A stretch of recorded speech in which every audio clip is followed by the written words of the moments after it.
Now, ego is an issue in negotiation. Actually, what is going on here? Are we having this ego fight, or am I trying to get a deal here? The question is, well, I will ask from him, from her, what? I'm going to humiliate myself? No, it has nothing to do with humiliation. Ego is a big issue, generally speaking, in our ability to negotiate with the other. And how do we know that actually somebody had asked us that was a request? And this is very important to understand, my friends, very important to understand. A request is a situation when your partner subjectively, you don't say, but I asked him. No, it doesn't matter what we said. It has to do with how he or she had perceived the situation, meaning that you gave him the ability to make a choice. In sales, if there's something which is the most important thing today, where ego is running our world and each one of us is very empowered due to the amount of technology that he's holding in his or her hand, is that people subjectively will feel that we respect the fact that they exist. We don't need to respect their way of thinking. We don't need to respect their values. We need to be able to respect the fact that they exist. And a request is a clear sign, which is a genuine, when it's a genuine request, would you care, would it be okay if you will, would you mind too? The fact that, okay, they exist. If you will go visit the United States, once you get out of the airplane, immediately there is a yellow line on the ground, what we call immigration. Next to this yellow line, there is a very big, I'm on a side, but sub-zero kind of person standing.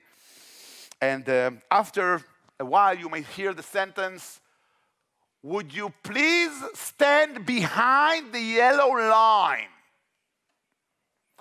Now, I don't know about you guys here, but whenever he or she looks to the other side, I do like this. Once I even did like this. But now, seriously. Can you cross the yellow line? Can you pass the yellow line? You can. But if you do this, there are consequences. Now, what the authorities in the United States, and the immigration authority, has to do with the audience here. My dear friends, this is, I think, interesting to know. In the Constitution, American Constitution, you know, it's above the law. Constitution, above the law, federal. It's written that any person who represents the system, anyone who represents the system, authority, he or she must, by law, must begin with, sir, would you please put your hands on the wheel?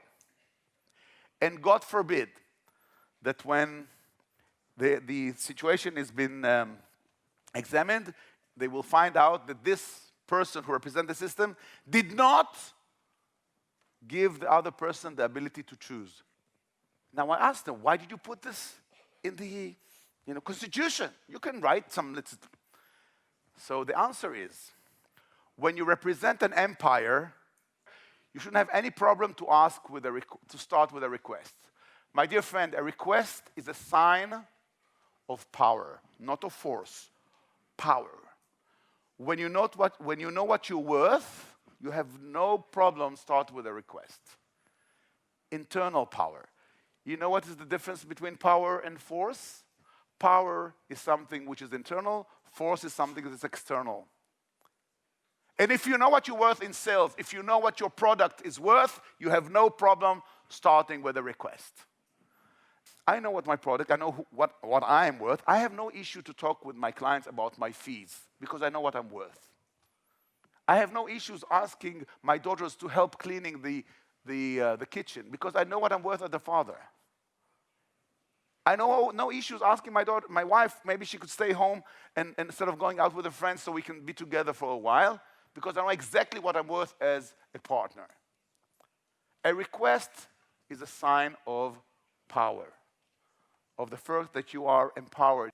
Why this is so important? Negotiation is all based on constructive communication. Unfortunately, in this world today, we see too much of destructive communication.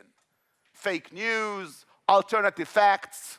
We need constructive communication.